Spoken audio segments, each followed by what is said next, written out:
Housekeeping for the Innovation with the Innovators webinar. This one-hour session will feature 4 of HP's top technology pioneers leading the vision for the organization in areas such as security, cloud, mobility, and big data. My name is Jason Kennedy. I'm one of the directors for Vivit Worldwide, the independent worldwide HP software community, and I'll be your host for the next hour.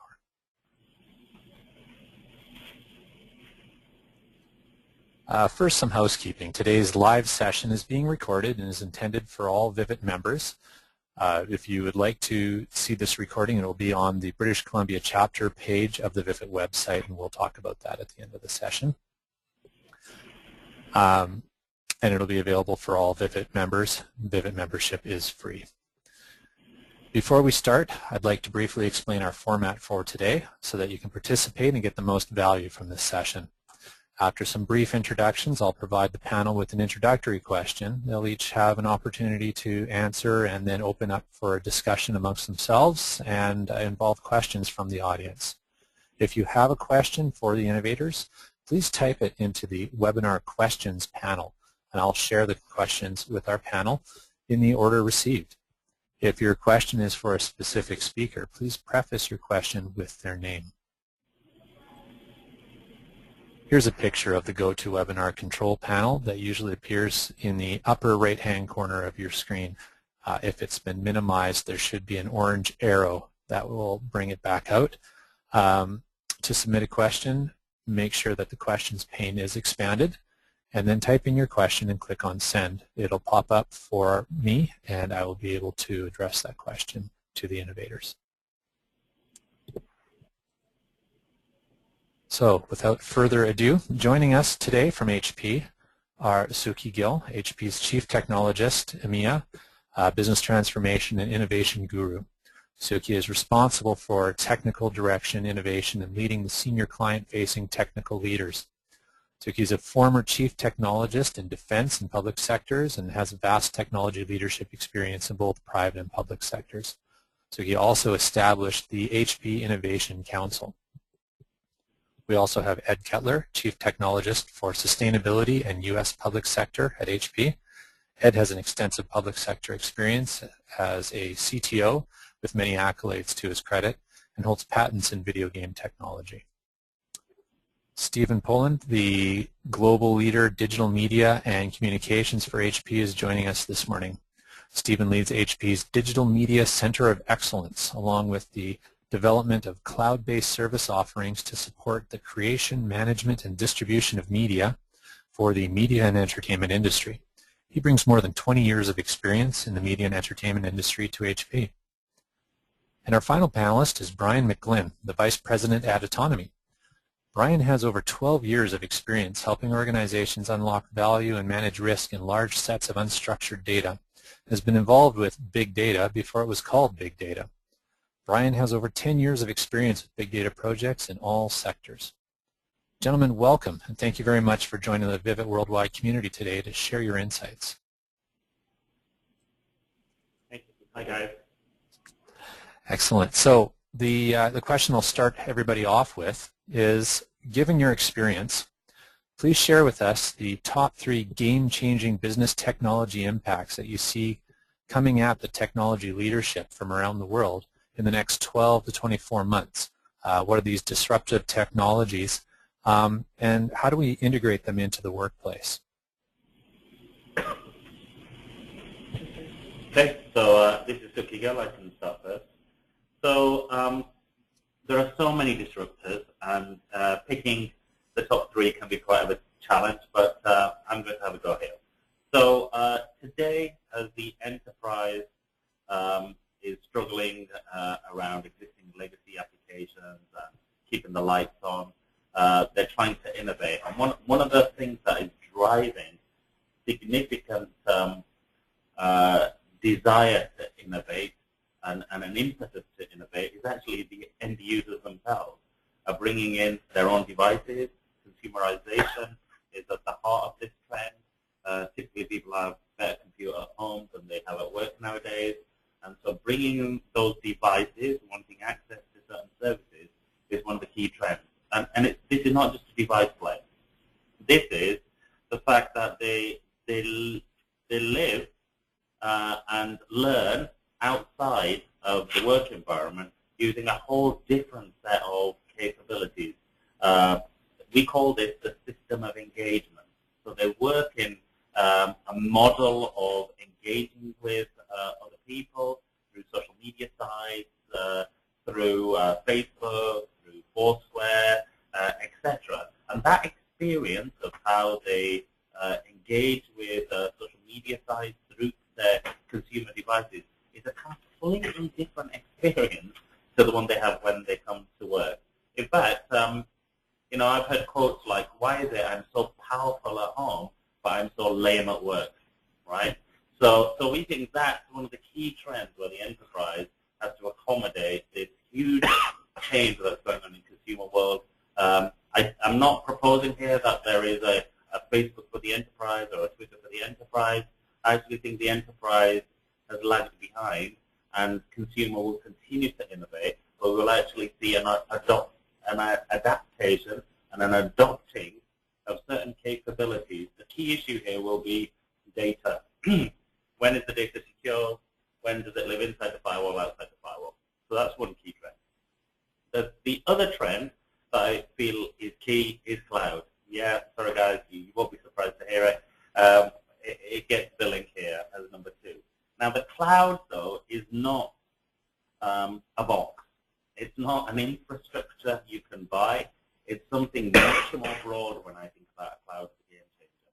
It's a different delivery model for services. It's how you can take some of your core services and make them available as business services that others can consume.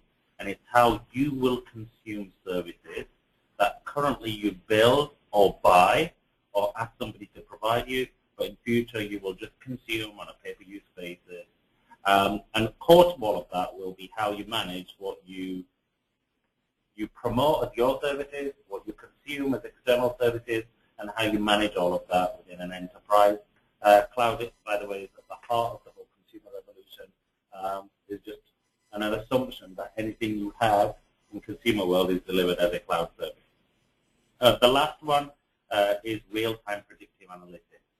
So this goes beyond the classic data warehouse of 10, 15 years ago, where Walmart decided to put the nappies next to the beer because the analysis showed that people who came in on a Friday buying beer were likely to have to buy nappies or diapers, sorry guys, as well. It goes beyond the sort of 7-Eleven. We don't have enough floor space in the shop, so we need to analyze external data like weather patterns. So if it's likely to rain, we'll put the umbrellas in the shop. This is something that's a step further again. This is around real-time predictive analytics around what people are likely to do.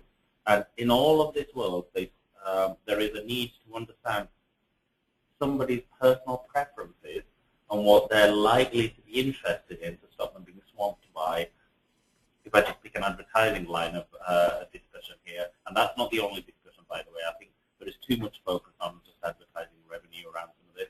But if you pick advertising as an example, then as I go into a mall, predictive analytics could tie together my location together with my personal preferences and what's available from an ecosystem of suppliers in the mall, and actually make offers to me in line with what I desire. I don't particularly like doing shopping in malls, but when I go, I want to be in there quickly and out. So you want to go buy instead of shop. Exactly. So for me, this would be a great experience. I understand, though, there are people who like to get lost in a mall and go discover things. They might not like this, right? It's not for everybody, but it should be an opt-in, opt-out. So I think those three are the key trends that I think are making a difference. Yeah, and I can put actually, this is Steve Payline, I can actually put an industry spin on what Suki's presented. From a sort of a consumer experience of home versus work, one of the trends we're finding in entertainment is people coming into the workplace, sort of a next generation of employees coming into the workplace are expecting the kinds of interfaces they have with social media and collaboration around with friends like their Facebook experience. And when they get to a workplace, they have kind of traditional email, traditional voicemail, and in a lot of companies, very little ability to sort of interact with other employees in a way they're now being accustomed to. So they're really driving the trends within companies to look at different ways of communicating around productions, projects, and collaboration around those things. I think cloud is as well, I'll mention, because with the digitization of content over the last 10 years and the sort of proliferation of data around that content, where you've got essentially ever-expanding amounts of content being generated, as well as increased resolution, increased numbers of versions for languages around the world that are going day and date with a movie release. The data surrounding that is exploding. So entertainment companies are now looking for alternative methods to store that content somewhere outside of their own four walls, just because of the logistics and the power and space requirements to house it. And then from an analytics perspective, entertainment companies are really, you can't just put a movie out there and not know how it works or how well it's being received by the end user. So they're relying now a lot more on analytics and social media to drive not only their content, but really how they're delivering that content to their consumers. The bigger disruption in the entertainment industry has been around the monetization of content. Traditionally, you released a movie theatrically. 6 weeks later, it was released on pay-per-view. Then it went to DVD and VOD, and then eventually to the cable and TV windows. Well, all that has collapsed. The consumer product, the DVD and Blu-ray discs, are falling rapidly, and people are expecting that content should be much less expensive than they're used to paying. So entertainment companies, both on the creation and the distribution side, are really struggling with what is the sort of model around content monetization, and how are they going to derive the same kind of revenue that they have in the past in these new forms of content. Certainly, a couple things I look at. One of the summarize all the various pieces was Brian Mcglynn here with Autonomy, part of HP. Probably to sum up, a lot of changes, a lot of things that Suki and Steve had talked about. I'd say really to preface this, the biggest shift we've seen has been the shift from fundamentally our ability and our needs to work with 1950s computers for humans to work in the computer's world, putting in forms, putting in information, checking boxes. Really the card catalog approach of looking for a book. Well, I have to look for a subject field. I have to look for another particular field. We've been trained since the advent of the computer to work in its language. Even Google today, you go in and how many cryptic terms, just to show my age, the Boolean terms and others that I put in there to try to find what I need.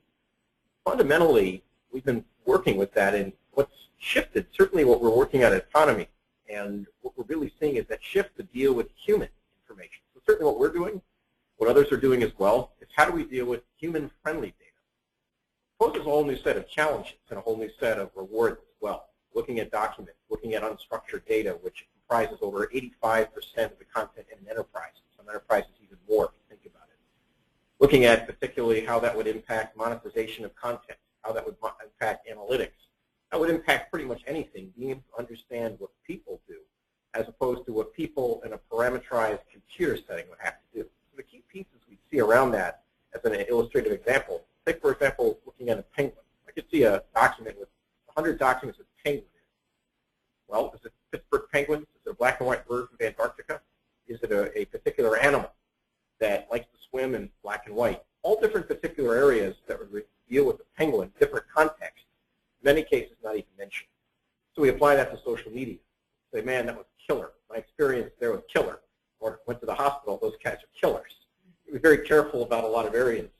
Certainly we deal with sarcasm, we deal with human interaction, human data. It comes with a very specific way to deal with that. Now, being able to crack the code, so to speak, and look at what somebody means, when I search for, hey, I'd like to find about penguins, well, it might be in Pittsburgh, possibly a hockey team, but it may not be. Maybe I'm looking at an aquarium or a museum at that point. Being able to understand that context is very important. And then we put that in other paradigms as well with the shift to mobile. What's astonishing is the amount of devices that are being sold with mobile, the amount of power that's out there inside of mobile devices as well. And certainly the research about having even more miniaturization, even tapping into human-generated electricity in this case, being able to power some very small devices, certainly things that would come out of our lab for power consumption, changes the whole game completely along those lines. One example is a shift to augmented reality. I see that as a major trend coming forward. The ability, once again in the human world, for a computer to understand that I'm looking at the Royal Ontario Museum, or I'm looking at Parliament in England, or Parliament in Victoria. All different areas that are very key. But fundamentally understanding these particular items opens up a whole wealth of possibilities, from personalized shopping, personalized tourism, personalized content, basically making simplicity for users trying to wade through what could be 30 zettabytes of content in the next few years with what's outside of the internet. This is Ed Keller. One of the things that's driving all that, though, in driving will be the economy of scarcity, I think, is the digital haves and the have-nots, but also with, we're rapidly growing the brick economies and their demands on energy and stuff is going to reshape the way we do things, because we won't have, the demand growth curve is going to keep going up for energy and utilities, and if we're not, focusing on using technology to improve our efficiency in things, we'll get buried in our own data, but also the cost of energy is going to go up. So what I see that, we're going to look at different, looking out probably 5, 10 years, if we don't use technology and take advantage of the mobility, the data to find where these resources are, use them more effectively and efficiently, we're going to have some significant challenges with keeping up our standards of living and dealing with the growth. If you look at the price of steel during the Olympics in China, the run up to that, you think you were in a gold rush era. You couldn't buy steel here. You couldn't find a construction crane. Why? You were either in Abu Dhabi or Dubai or in Beijing.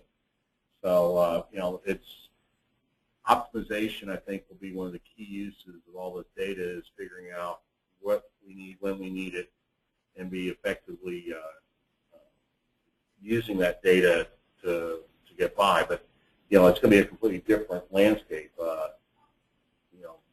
People my age are digital immigrants.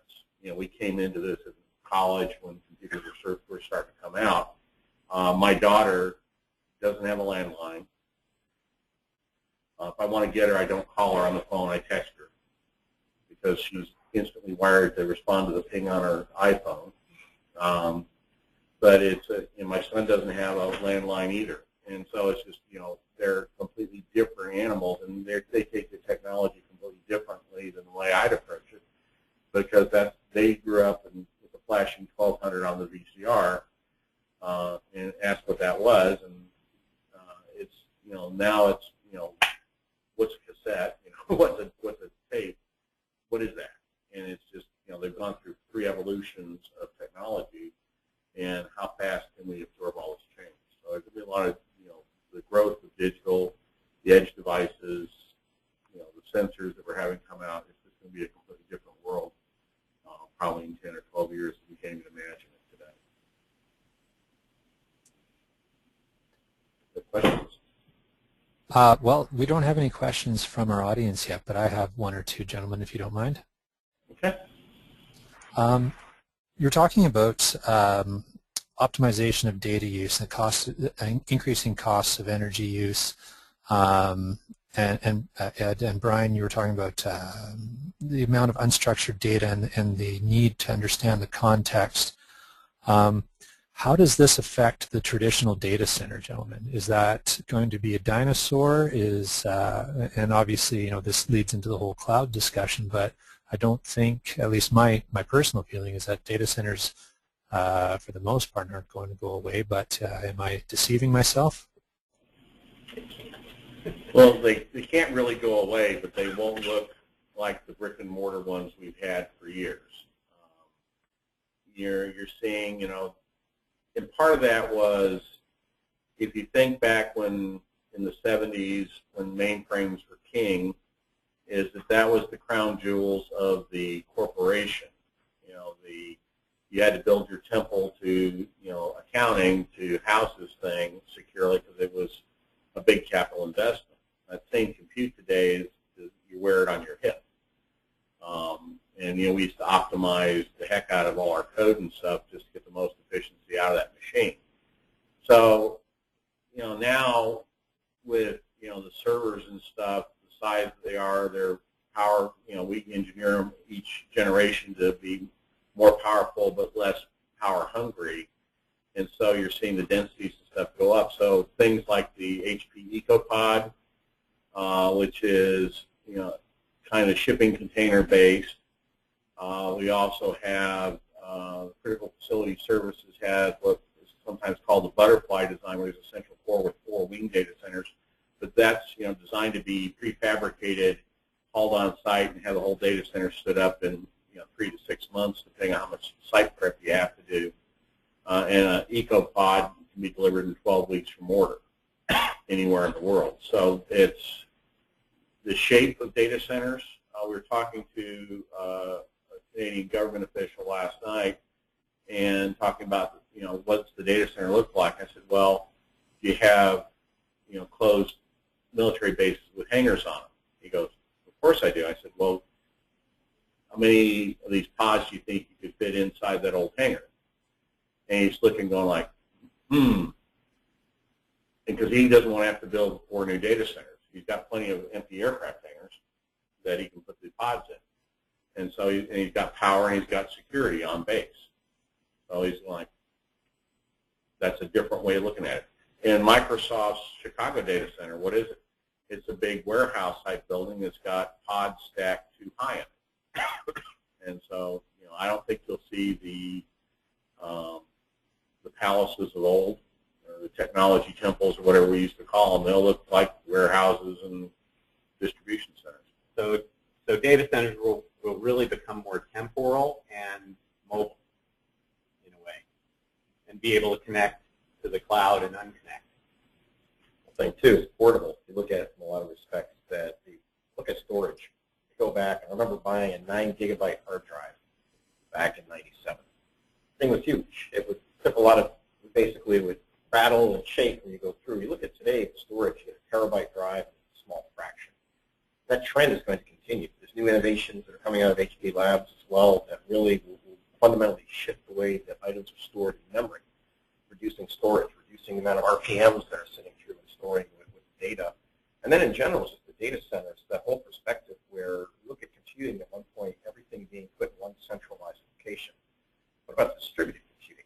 So you look at a cloud, but a cloud of information where you may need to have one holistic view of data, which is really essentially your input, whereas the data can live in multiple different locations in multiple different areas. What ties that together is analytics. What ties it together is information access and other parts around that.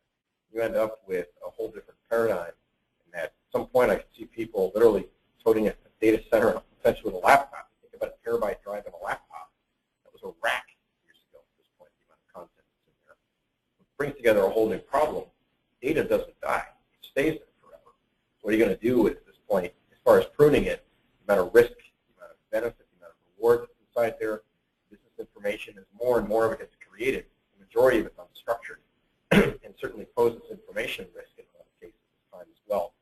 Certainly approaches in dealing with those particular data sets are really going to become key in a data center that you look at as an infrastructure component where originally you put a pod, you put servers, you put some CPUs in. What about the application at the data layer? Certainly can see areas around that where there'll be a lot of change coming in beyond physically the I/O of the drive, but also the way in which we ask for data, the way in which we save and write data in these data centers. Excellent, gentlemen. Oh, sorry, go ahead. And then just a quick point I have. So I got asked a question today which said, so if we're going to rely on the cloud, what happens when the cloud goes down? And ultimately, the cloud is then made up of networks, data centers, application services, business services, and so on. So building these services is going to be important to understand the complete supply chain of who provides the business services. And you will need transparency of who's involved in the delivery of the business service. Because service providers will outsource to service providers who will outsource to service providers. And sometimes it's going to be difficult to understand where that chain ends. Ultimately, though, this is not science fiction, it's science fact. It will end up on servers in data centers somewhere. Architecting, though, resiliency in the service so that, as Brian described it, you can't really lose the data because it's actually distributed in so many places that even if there was failure, you could reconstitute it. It's going to become the norm. Added to that, just the density improvements you're going to see. I actually think, though, the volume of data will grow faster than our ability to store it. And so archiving policy, deciding what's actually critical to be kept versus what can be discarded will still be a key factor over the next few years. But also, I think you're going to see a different set of devices generating that data than what you would consider today. You know, it won't be, you know, PCs and stuff. It'll be the building management systems, the cars, the buildings themselves, because the cost of sensors are going down, and you know the benefits of automation are going up. And you know, one of the things Dr. Stan Williams, one of the HP senior fellows, has come up is the central nervous system of the Earth, where everything basically becomes a sensor. There's trillions of sensors, and in order to get that data and make it valuable, you need the equivalent capacity of 10 of the current internets to carry all that load, and then it'll bury us in data if we're not careful. Fantastic. Well, gentlemen, we have a couple of questions that have come in from our listeners. If I can address those to you. Go ahead. Perfect. The first is from Nora Barreto, and the question is, what would be the tips or tools to understand what people want to do and or understand their context? And I think, Brian, that is probably mostly aimed at your discussion around understanding context data analysis. Sure. So yeah, there's definitely, it was a fundamental problem to crack at Autonomy. We were acquired by HP back about 7 months ago, and our primary focus at Autonomy was dealing with unstructured data, making sense of it, and determining it. The primary tools that we used to devise that was a mathematical approach to digesting and understanding data. Shannon information theorem, looking at entropy in data, understanding the randomness and looking for that. Also a Bayesian statistical model, looking at how items are predictors based on where it appears in a stream. So if you look at a stream of text, you can look at words that precede it. Like if I were to say I took my log for a walk, there's enough clues in that context to realize that it's probably a mistype of dog. What if I add another document that precedes it talking about a mental institution? Well, it might have a whole other context there at that point. So it really comes into the whole perspective of a series of content and dealing with data in streams. We can fundamentally look at and understand what the context is around that. What we're seeing today with mobile device proliferation, if you look at it, what's astonishing is in the developing world, in North America, in Europe, the amount of mobile devices I've got to probably have a third one at this point, an iPad, an iPhone, and at one point my wife has one as well. I had a BlackBerry at one point. Those devices are sensors as well, providing more context. So the more richness that gets put in this case, goes in. Now the interesting part around it is our fundamental approach in research was not to hardwire particular items. You run out of scalability at that point. You can put in programmatically words in a program if this particular person is here at this particular point, if radius equals 50 and that particular item, you can then project. You can project a particular item. Where that fails is, suppose I'm watching a TV show and I want to put a targeted advertisement in based on what people are watching. The problem I run into is someone watching the show because they like the Kentucky Derby, or are they watching the show because they come from Kentucky and they want to see what's going on? Very different paradigms, very different reasons as to why somebody would be behaving and watching a particular item. And that's where we look at it from understanding data, the tool sets that we use. It has to be, we had to do something different to deal with the shades of gray. We took a mathematical approach to fundamentally understand the stream of data. Brian, would it be fair to say, or would it be a gross oversimplification to say that then one of the key tools to understanding context is understanding the metadata that goes around data creation and data requests. So interesting, our whole philosophy is anti-metadata. So Autonomy, our whole way, we believe metadata is obsolete. And librarians and I love to get in arguments about this all day about metadata. We based actually back at AIM in the early inception of the company, we wore pins around a circle and a slash, no metadata. We kind of softened our stance a little bit because we can learn from it. The problem in metadata is it's temporal. It's very temporal at the time of putting something into content. So if I were to take a particular piece of content and say, for example, well, this particular piece has to deal with Ontario and literally watching tourist activity, and particularly in Ontario, well, that's great. I tagged it at that point. What if that particular piece of information becomes relevant in an investigation about a tourist who tripped on a sidewalk or other items like that? Metadata didn't capture that because the future use of that data can't be predicted, can't be used at that point. So we look at it where as data evolves over time, the use of that data would have very different usages at this point, and therefore we needed a different approach to do it. So in metadata, we can certainly glue from it, but the reality as we see it at Autonomy is it's a very different approach in making certain that content is continuously evolving and that we understand it from that point. Thank you very much, Brian. We have another question from the audience here, and I think this is with relation to our discussion around data centers.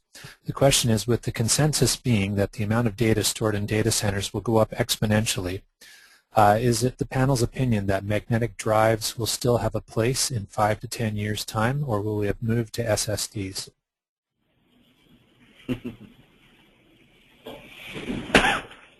That's a great question.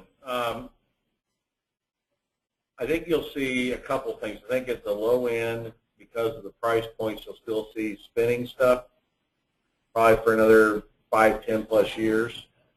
But I think it'll gradually go away. And then what's coming out in labs right now is what's called the Memristor, which is 20 years ago was posited as a missing component, like in the, there's the capacitor, the resistor, the inductor, and this Berkeley professor said there should be one more in here because there's a hole. And Stan Williams' lab found it probably 5 years ago. Yeah, about 5 years ago. When they were trying to make something else, they accidentally made a Memristor. And this is, right now in what is called the lab to fab stage. Should be commercially available in 2015 at the publicly announced date, and it will replace flash drives. And flash type memory has much higher speeds and also longer, much better cycles on it than flash does. So the Memristor, I think, will be one of those revolutionary things that would drive the demise of the spinning media, just because of price points, stability. It will completely change. When you boot up your laptop, you hit the on switch and it will come on because it will remember where it was last time because it retains the state without the power. So I think that that's one of the key drivers that will change not only storage, but also it'll change fundamental electric design because of the characteristics of the Memristor. What do you think, Suki? I agree. I mean, while we do see SSD coming into system design, it's really around the caching. It's still at a price point that won't replace Mac drive. Tape, probably our server storage network guys would mind me saying this, but tape still has life, right, as a media format. Ultimately, though, I do see this shift moving to Memristor type drives where, based on the capacity we need, the performance, the energy considerations, it's all driving us to have to innovate in this space and look at alternative means. Yep.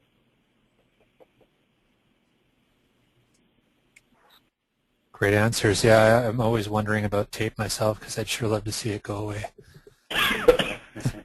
Well, it's interesting. So this is Steve, and from an industry perspective, tape is an interesting subject in spinning disk. There are several examples in the entertainment industry of studios actually losing an entire movie. Pixar actually when they were starting to work on Toy Story 2, they went to restore the tapes from Toy Story 1 so they could actually pull those old models off. But the problem they found was, A, the tapes were not, they couldn't really read everything, number one. Number two, even what they were able to read, the OS was different, the software was a different version, so nothing was even backwards compatible. So they literally, on Toy Story 2, started from scratch on all the models and to do it. So the film industry at this point, the movie industry at this point, still prints physical negatives on acetate film because they're so nervous that if the data goes away, they lose it. When I ran restoration at the Walt Disney Company, we did restoration on a 70-year-old piece of film stock for Bambi. If that had been data on some ancient format, we probably wouldn't have been able to find that. But the fact that you have a physical manifestation of that media made that possible. So I think the bigger challenge, as we talk about storage and tape, is really from a long time archival perspective. How do you protect data out to 100 years? And I think that's the biggest challenge in the industry right now. So Brian, does that mean we need to take all the 85% of unstructured data and make books? The big question is the value of what's inside there. You could do it, and it's an interesting case with the ballooning set of content. Part of the problem is you have that 85%, and today they quote the internet at 0.5 zettabytes. I'd have to figure out what zetta is in the Latin world to see exactly how many zeros. It's a lot of zeros. 2035, we're looking at having 30-plus zettabytes of data. So the amount of content that's being created by the ability for us to even understand that is huge. So what is archival quality versus non-archival quality? That's really what is something that's worth archiving versus not. What's my opinion of it being archived versus not? These are certainly questions to ponder, and it really comes down to somebody who would perceive the value in it and have the ability to archive. What's amazing to me is I think about the amount of data that's being generated, and I think about the amount of data that's almost identical across the world. So if 500,000 people travel to Rome and photograph the Pantheon, they take the same picture. They upload it to a cloud service. You have hundreds of thousands of pictures of the same exact thing. If a lot of the cloud services like Amazon, you can now upload your library to it, and they'll actually sort of do a deduplication of data across your music library.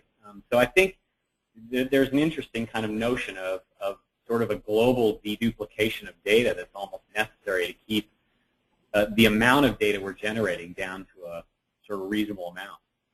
At the same time, you hear things like Amazon has been recording every click since they went into inception. They don't quite know what they're going to do with it, but it might have value. So if you weren't recording it, you would never be able to derive the value. So some of this, I think, in the current space, I see in enterprises, they don't really delete anything. Yep. Right? They just keep everything. So deduplication is at least playing a role right now around trying to simplify the many copies of things that exist. Digital landfill, as it is in a lot of cases, where storing the content, there's been a lot of approaches where let's tag it, let's save it. Never really happens. It's easy to save stuff in an inbox or on a hard drive or in a particular area. Yeah. Actually creates another issue for enterprises, in that this data is scattered all over the place, not actually stored, not actually controlled. And we see a lot of high-profile cases where content is lying around in locations. It could be a detriment in a lot of cases. You may legally be able to dispose of content but not know about it until a particular period of time, but either subpoena has gone through at that point. So that's an area where I was with general counsel for a very large international company. We did a demonstration of their content, stored it, indexed it, came back with things that said, well, here's an issue of we actually had to stop the meeting. We looked at it and saw that there were some particular patterns that didn't match up with what people were talking about. People talking about how many grapefruits their kids were buying in bands, that sort of thing. Didn't really jive right. So through further investigation, it turns into the particular fraud or insider information being sent out the walls of an organization. It's a lot of data pieces, and that's really where on many fronts. One of the financial services we deal with that is talking at the top of mind is the complexity in the war with data. getting access to it, working with it. And as far as person, your wealth at one point might have been a bag of gold that you have today. It's how many rows and columns in particular two sorts of databases out there. That whole shift that's happened, it really comes down to the value of storing it, but also understanding and really getting rid of it at particular parts. So one prime example we looked at with investigating Enron is, so we challenged them, took their data, scanned it in, and we came back with exotic bird names saying, well, did you realize that with the investigators, things such as falcon, peregrine, and other items, you realize the meaning? I said, well, birds, no. Offshore companies, profits are being called. Once again, it's a case of dealing with data sets and understanding the nature above and beyond what the language is written. It becomes a very powerful thing in large data sets inside of organizations as it grows. So we see that growing. And storage, not so much a limiting factor. At one point that was. Now the limiting factor is managing it, understanding it, and keeping the risk, yet at the same time unlocking the value inside it. Well, you go look at, the cost of data. Well, the whole, you look back, what's the causality of the Y2K thing we had? Well, the cost of a megabyte of disk storage back in 1970, 1980 was in, $500,000 to $1 million. What's the cost of a megabyte today? Fractions of a penny. But we had to spend a lot of time, and the cost of storage, has just been almost like a straight shot down a very straight slope because just the cost has gone down. And people, the cost of going through and trying to find the data you don't need anymore exceeds the cost of keeping it. And so it's just a, time, resources, money, like it's easier to keep it than it is to figure out what you can throw away. Yeah, and again, another industry example, when movies are shot on film is fairly expensive. So when the director yelled cut, they stopped the film rolling. And with digital now, because digital is considered to be sort of free, when the director yells cut, they just leave the camera rolling. And they keep recording megabytes and megabytes of data.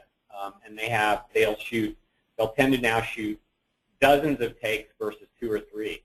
So not only do you have more data just because of digital, but you've got sort of an acceptance. And I think we all do it with our digital cameras. When you put a roll of film in there, you're a little bit more careful about the photos you were taking because it costs money to print that piece of film and get prints from it. But when you have digital, you can take 20 shots of the same thing just to make sure you have the right shot. So that leads me to another question that I have here, and I want to go actually right back to the beginning, Suki, where you were talking about the balance that we need to walk between operations and innovation, and primarily around the system of engagement being different in the workplace as opposed to outside the workplace, and the expectation that folks have that they want to see the same interface at home and at work. How do we balance that demand with the legislated need for privacy, particularly in public sector organizations? So today, the paradigm is that in the social media, in the public domain, you don't get a choice about how your data is used. You can say it's your data, but you don't have any control on how that data is being used. And Facebook is a classic example here, right? The only way of stopping Facebook using your data is to delete your account. We feel that when you look at that Facebook model and compare that to the fact that Amazon knows what you're buying, Google knows what you're searching, LinkedIn knows who you work with, all of these are non-opt-out models. We need to move to a model where the personal preferences, your personalization, what you like, what you feel you might want to share, should be abstracted out somehow into a cloud profile. So this is a little theoretical, futuristic, but imagine somebody, I'm not saying government, but let's just take financial industry. They know a lot about what I spend, they know a lot about my savings. Maybe I might trust them to hold my profile. And maybe it's a federation of profile providers. But this provider would maintain this profile for me, and then I would be able to choose who I want to share that with. And it could be down to the next half hour for the next 10 minutes. And that would be shared then with service providers who would give me something in return. So let me give you an analogy. I worked on a defense contract around 2001, so 11 years ago. And I was quite surprised that I was working with people who didn't have credit cards. And the reason they said they didn't have credit cards wasn't because they couldn't get one. It's that they didn't want Visa or American Express to know what they were purchasing. So there was this resistance to, I'm not letting anybody know what I have. Now, ultimately, a lot of those people, Phil Campbell, my friend, did actually get credit cards. Why? Because life was just so much easier with a credit card, right? You didn't have to keep going to an ATM, getting out cash, etc. So, again, today I don't have a choice on who uses my personalization, my profile, to give me services. But let's say I could. And let's say I was willing to opt in occasionally because it made my life easier. Because if I was in a mall, and I personally don't like going shopping. I go to buy things. I don't go to shop. But if I was in a shopping mall and my location information, which I feel is my information, my preferences, which again I feel is my information, maybe I might want to share those to several service providers in a mall who in turn would give me offers that are very relevant to me. But if that falls into the trap of the advertising model, then I would just opt out straight away. Because the last thing I want to do is walk down an avenue of shops with my phone beeping every 30 seconds, making Groupon-type offers to me of things I might not be interested in. So this has got to get to a level of fidelity and context about who I am, what I like, and have an option of opting in. Now, you started with that concern around enterprise versus personal. What if I actually had multiple profiles? What if I actually had a work profile as well as a personal profile? And that I actually kept my work profile separate from my employer. So now I'm really jumping ahead here, right? And that actually, every time I moved employer, the profile was shared about what my interests were, my communities of interest, my specialism, the kind of people. And as soon as I connect to an employer, be because I'm a casual employee, so I contract, let's say, for 3 months at a time, I can get quickly integrated into an enterprise where they would be able to consume that and say, oh, this person just arrived, here's the knowledge and skills he brings to our enterprise, and this is how we might be effectively able to use it. If you lock that into every system you connect to, then there's no mobility. So I feel there's a little abstraction of that, and I think some of the services will be able to consume that in the future. So that's just a little thing way out there, but I see that as a natural evolution of what we're going to have to go through. Do you see, Suki, that the workplace will completely evolve to the point where, you know, the large enterprise really doesn't exist much anymore, that it's really a collection of temporary groups that get built from using that profile? So we coined this as a dynamic enterprise. So I absolutely feel we'll be moved to a dynamic enterprise. I think there will be a core. There will be a small inner core of this is the core of our business. But there will be an ecosystem of partners, of suppliers, of a supply chain, and that will be much more dynamic. And you will engage with those partners for effect. And if you're not getting the effect, you will quickly change and move to a different partnering model or an ecosystem, and that will be much more dynamic. Just like if I want to be dynamic for the person, I think it'll be dynamic for the enterprise. And in the entertainment industry, we already see that. So in a very heavy effects-laden movie like an Avatar, there are over 100 companies that were involved in the creation of that movie. And a lot of those companies were literally started and shut down in a week. And they're built up of contractors who contributed components, or they did one shot or just did one aspect. They just did wire removal for one character. So you have these kind of virtual studios that pop up and go away almost instantly. And that kind of sort of mercenary dynamic is already happening in film production industry. And crowdsourcing is another sort of dimension. Yeah, absolutely.